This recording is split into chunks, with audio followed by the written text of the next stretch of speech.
The Do This podcast is part of the Win, Make, Give podcast network. Tune in as Chad Hyams welcomes Misty Darling, a seasoned real estate broker from Des Moines, Iowa, with over 26 years of experience.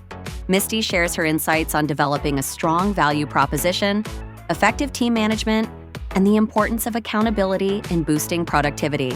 Learn how she leverages Brivity's platform to manage listings and streamline team operations. We hope you enjoy this episode of the Do This podcast.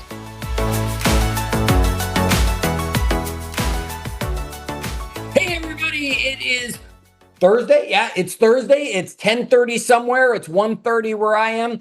I don't know what time it is where you are. We'll figure out what time zone you're in. Hopefully, if you're watching it live. Otherwise, you're watching it recorded and it doesn't matter what time it is, does it?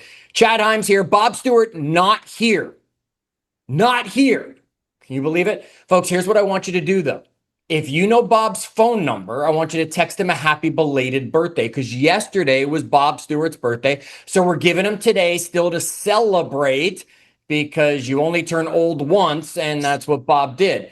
So feel free to send Bob a happy belated birthday message. If you don't have his phone number, just email him. If you don't have his email, just go social media him. If you don't have social media, just go into Brivity and request help and ask them for Bob's phone number. I'm sure they'll love that. Don't tell them I sent you. Let's get to this week's Do This call. We've been bringing you some value week in and week out on some amazing things some amazing people are doing. And today I get to be joined by Misty Darling. Misty, thank you for joining us on the Do This call. Thanks so much for having me, Chad. Okay, I know you, but they might not all know you. So Misty, give them the bio. Who's Misty? Where are you? Tell us about your team. Tell us about you. Tell us something fun that nobody would know. So my name's Misty Darling. I am in the Des Moines, Iowa market. I have been in real estate for 26 years. I have been a broker owner for 17 years, actually almost 18 years in a couple of months. I've had a team for about 12 years. And I really love just the power that a team has working together. It is so much better in every way than doing things solo for ourselves and for our clients. I've got about 14 agents, a lot of great staff as well. Last year, we sold 440 homes, and we have to work really hard for our money here in Iowa because the average is just under 300,000 per unit. Fun fact about myself is I am a Zumba instructor when I am not selling real estate. There you go. Look at that, folks. I didn't know Zumba was still around. I thought it was a craze that went away. Keeps going. Okay, Zumba keeps going. And if you need a Zumba instructor, now you have one. You just have to go to her in Iowa or sign up for a virtual Zumba class. All right. You mentioned 440 families helped last year. That's a lot of business. You mentioned 14 agents on the team. I did the math. That's like 4 an age. No, that we figured out that was like over 30 an agent, which means yeah, you've got a busy team of doing a lot of help, and you therefore have a busy admin staff. What's the thing that if we walk away from this call and people just stop listening right away, they're like, I don't even want to listen to this call. I tuned in and I want to turn it off right now. I want them to walk away with value right away. What's that one thing you want them to understand? This is what made the difference over the last 12 months for us. Don't shy away from accountability. Accountability brings results. Tell me more. Well,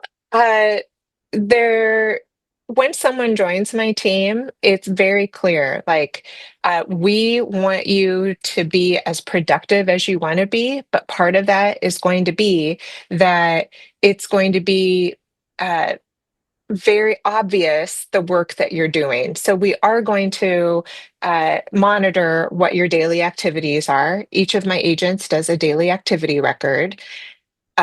We are going to be doing regular one-on-ones to review your work. We log every single appointment that you have and review on a regular basis what the results are.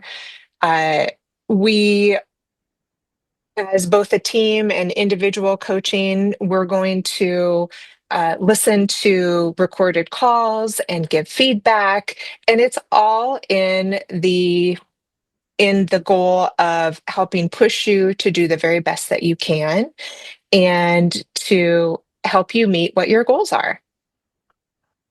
You said something in there that jumped out at me. You said we track their appointments. They don't do it themselves?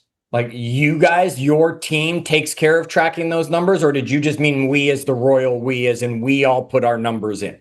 So they're responsible for entering data, Okay. but then our ISA team will check in and update the tracking on it as well so that we have continued uh, results of what's happening. So you're using the leaderboards in Brivity?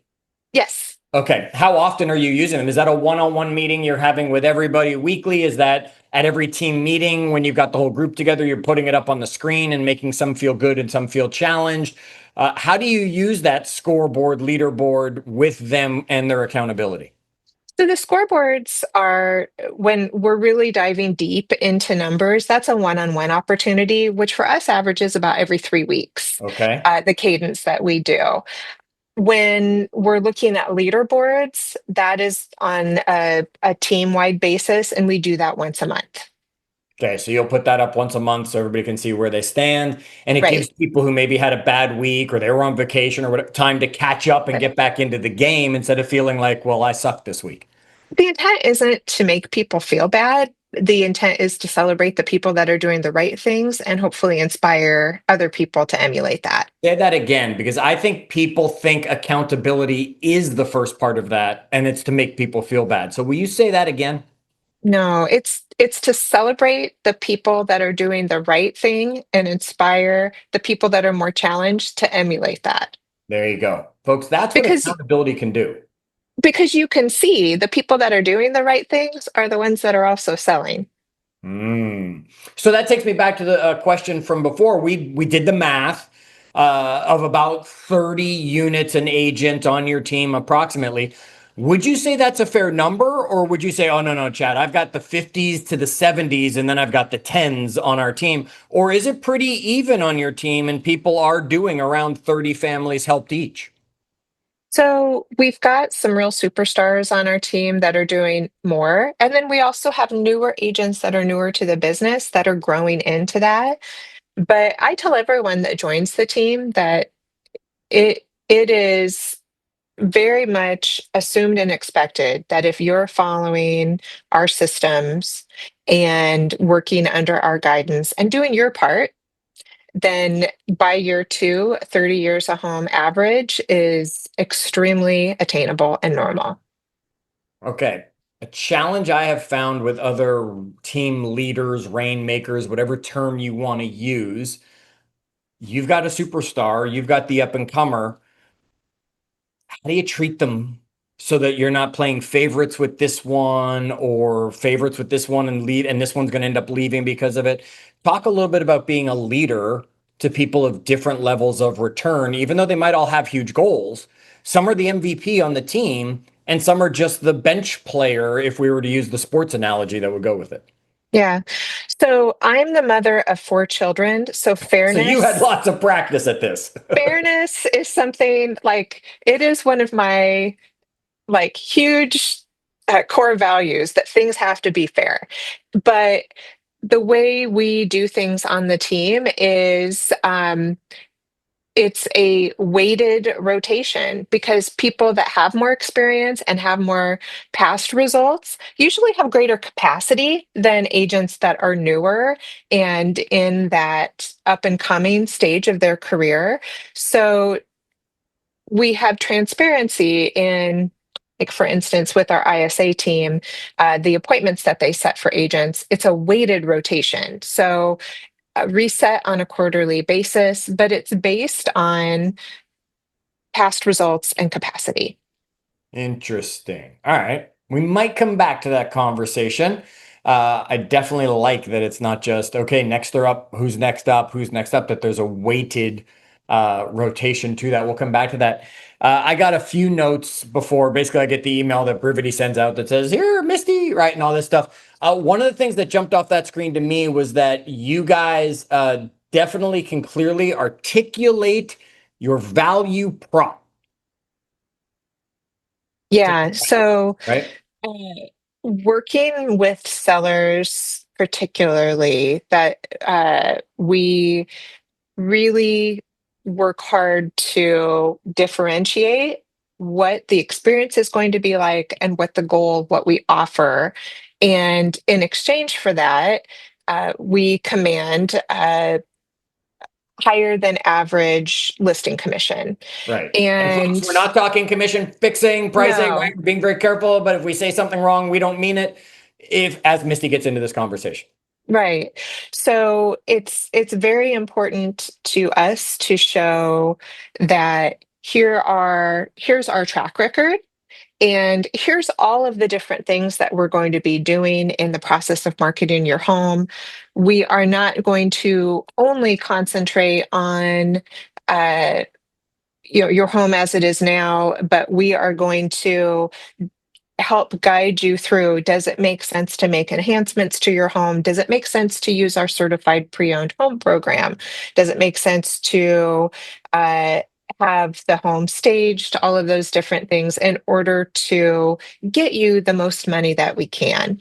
And we really have found that sellers have responded to that value proposition uh, and just see us as great professionals that stand up above our competition.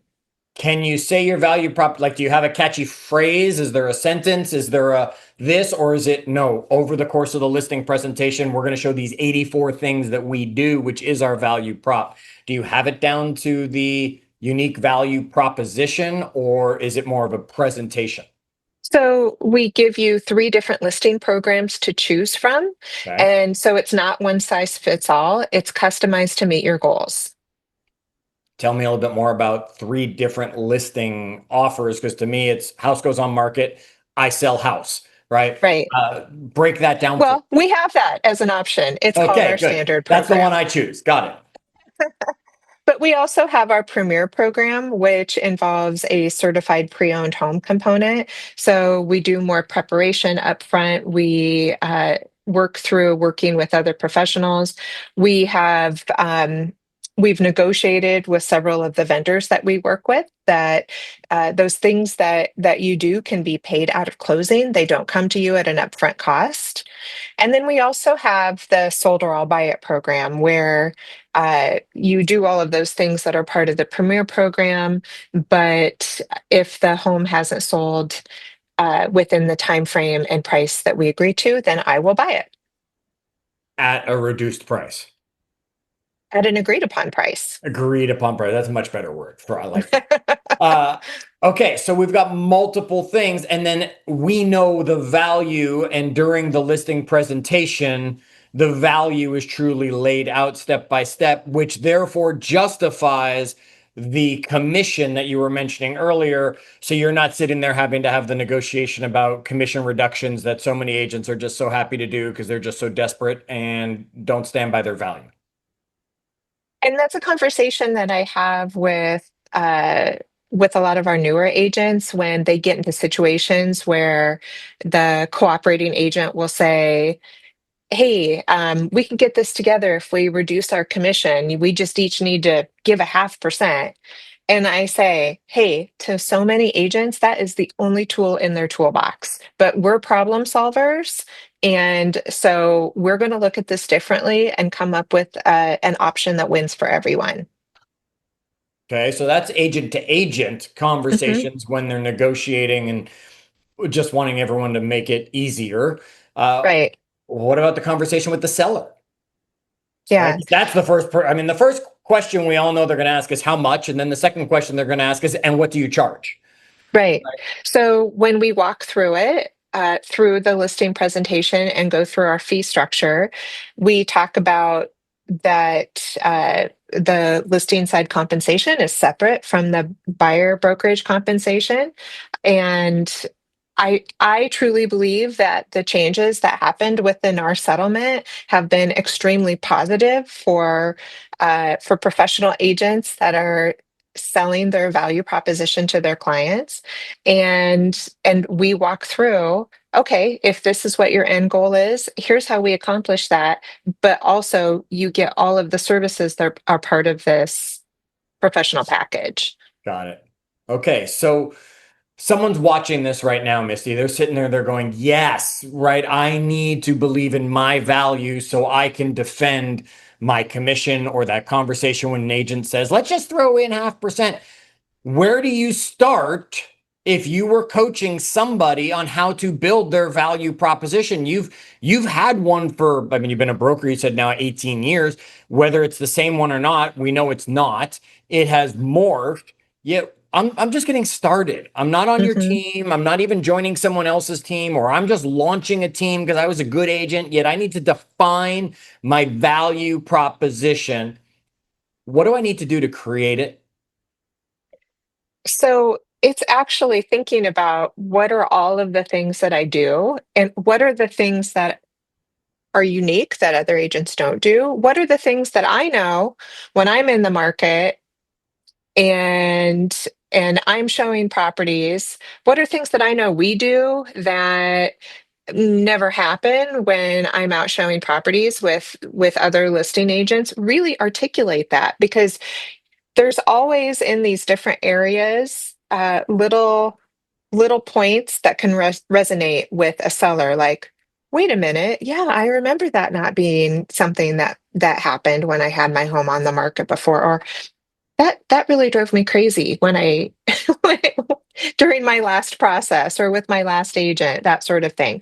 So it's really like laying it out. And I'll say, like, the first several years as I was building my business, like, I just kind of relied on being convincing to the person I worked with, doing a CMA. Hey, but not having anything formal.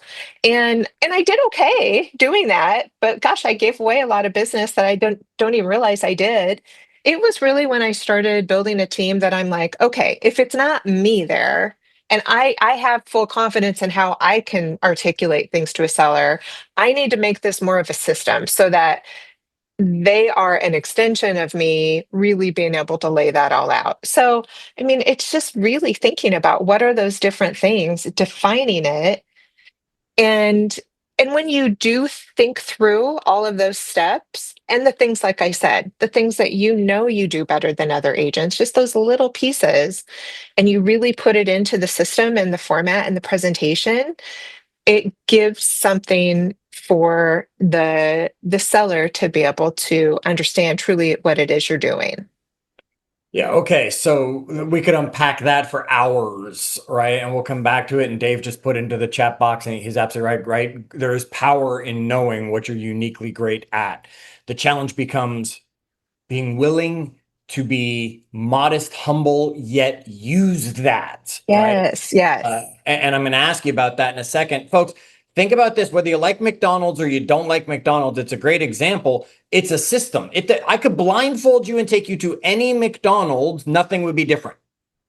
Right. I mean, the kitchen is set up a certain way for a reason. They're going to put the same number of pickles on it. Same thing with Nordstrom's. You want a better system? Great. I'll take you to Nordstrom's. I'll blindfold you. You won't know what Nordstrom's you're at. Yet they're going to write your name on the door at the dressing room. They're going to take this. They're going to do that. They're systems because, like Misty said, she can't be on every listing appointment. She can't be at every buyer showing, and clearly not when they're doing 440 families being helped. Yet even way before that, when the number was lower, she still couldn't do it. People don't want you, truly. They want your systems. Okay. So figure out what those are. Now, Misty, I want to put you on the spot. I want the humble brag for the moment. Mhm. What is something you are uniquely great at that is part of that value proposition that stands you apart from the other agents in your area? And they know you do it, yet they still either aren't willing to do it, can't do it, whatever that is. And are you saying this is something that I would say to a seller or Yeah, just something in your value proposition, whether it's to a seller or you're just sharing it with us. What's something a seller would be better because that means you're being clear, or maybe a right? recruit, someone joining your team. What is a value that you provide in that value prop that does make you unique or clearly the best choice? We are not going to rush a home on the market just because we need signs in the yard. It is more important that we take the time to help you prepare the home properly because that is going to bring better service and better results. Slow down to speed up. Mhm. That, folks, it's the Navy SEALs, right? Slow is smooth and smooth is fast, or something like that is the quote. I'm not a Navy SEAL, so I'm not going to get it right. Yet Misty, she's the Navy SEALs in Iowa when it comes to real estate sales. You did say Iowa, right? Yes. Okay. Iowa, Idaho, in my brain, they're the same thing. I know they're nowhere near each other, yet they're the No. same thing. They both have an I. That's enough for me. Okay. We're on a call brought to us by Brivity. You talked briefly at the beginning about the scoreboards, the leaderboards, things like that. How does Brivity help you with your value proposition? And how do you use Brivity to then manage 440 families being helped in a year? So, what I love about Brevity is that you can manage the transaction within the same platform that you are managing the client and the client relationship. And when you're on a team that it's a complex process to bring a home to market. There's a lot of different people that are involved. We've got our team services director, our listing coordinator, the listing agent, our media coordinator, and a transaction coordinator. So 5 different people. Uh, And there's probably a oh, six because we can see you wait, thinking there about is it. because then there's the ISA as well. There you go. So, so we're able to behind the scenes make all the things happen that need to happen. So, say it is a seller that reaches out to us and says, I would like Misty's team to sell our home. We'd like someone to come over and talk to us. The ISA puts all of the notes into the system, uh, activates it for an agent. And then also the listing coordinator. Our listing coordinator does the research on the property, gets everything set up, and then tags the agent saying everything is ready to go for you. And then once it's signed and the agent lets everyone know that this has been signed, then all of the other people have auto plans that go into effect to prepare it to go on the market. So we had to do that prior to using Brivity. We had to do that in 3 different systems. And now we're able to do it all within one system. So it really, really works well when you have defined steps in what needs to happen from appointment to signed client to active listing to pending listing and all of that. So it's going to bring the accountability. It's going to bring the systems to it. So you're bringing consistent service again and again. It's going to help you guys stay organized. And this all becomes part of the value proposition that you're then able to sell to an agent that wants to join your team or sell to the sellers out there that want to Right. work with you. Exactly. Okay, I'm going to ask you a question completely left turn. Is the team name the Misty Darling or the Misty Sold team as you have on your? Yes, it's Misty Sold Team. Okay. How many times do you get the call that says, and I want to talk to Misty? Every day, Okay. every single day. How do you, because this is one of the biggest challenges I see with people attempting to decide to build an organization like a team. Once they get the team going, if the team had their name in it, it becomes a challenge. Some states require the name to be in it, some don't, right? Some people just want their name on it, some don't, whatever it is. Yet, how do you deal with, and it's not you probably, it's you've taught others, how do you deal with the people saying, and I want Misty to come list my Yeah. house, to show me a house, or to solve this problem? So the person who answers the phone says, "I'm Misty's team assistant, so I'm here to help you." Everyone on the team works very closely with Misty and Misty's systems, and to make sure that you get what you need in buying or selling. Okay.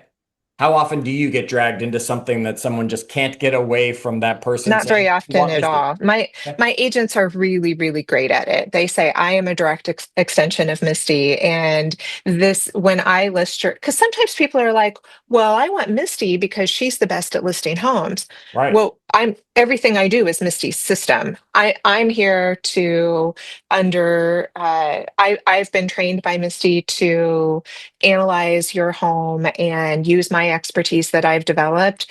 Every step along this is part of Misty's team system. I don't do my own unique listings. It's our teams. Do you list homes at all anymore? Like, does sometimes Misty get in the field? I do. I do. I do, but for me at this point, it's more if it is a personal friend or family member, someone that I've worked with many times in the past. I think it's important for me that I have some connection on both buy side and sell side transactions, because then I understand much better what is happening within our industry. I want my team to have as many of those team opportunities as possible, but I'll do a few. Okay. Something I didn't ask you. I don't know what it is. There's something on your heart. There's something in your head that you were like, okay, I should tell them this. But then, Chad, you asked me that and you took me this way. Or I'm thinking this now that you've asked me these questions about leading a team or about growing a team or about using Brivity. I don't care what category it's in. Give me 2 minutes. What's the lesson you want everyone to walk away with? What's the thing we haven't talked about yet that you want to share? Well, I think the biggest part of the journey of growing a team is that we can make a lot of mistakes with the people that are on the team, and that's something that I really struggled with for a long time. And you, I guess there's a couple different things. Like, you can't want it more than they do. That happens. But then the other thing is, the very most important thing to protect is the culture of the team. And it doesn't matter how skilled of a salesperson someone is, if they are vibing with what is on your team, it creates a distraction, it creates rifts, it creates drama. And so it's just so important that you really protect, like, it has to be the right people on your team. You have 14 agents. How many staff approximately? I won't make you sit there and count them if you can't quickly. Around six. Oh, Okay. more than that. Eight. There you go. Sorry. Okay. So we're 20 to 25 people on the team. Hmm. How many of them been on the team an extended period of time? Uh, Whatever that means to you. well, I mean, I would say 90% of the team is 2+ years. Okay. Folks, hear that. When you know your value proposition and you have the models and systems, you can then find the people that'll stay instead of having the revolving door on your team. Okay. Then all you have to do is, like Misty clearly does, care about them. Remember, she said it well. You can't want it more than they do, yet that doesn't mean you can't help them achieve it when they do. Okay. Then they'll stick with you forever when you're helping them make their dreams a reality. Misty, thank you so much for joining us today, sharing some of your thoughts on Brivity, on leadership, on value prop, on team growth, and all of that stuff. Folks, you got a referral in that area? She's got the system. Des Moines, Iowa, bring it on. There you go. Reach out to Misty. Misty, thanks so much for taking the time and sharing with us today. Folks, next week, maybe we'll let Bob back as we teach you to do this. Have a great one.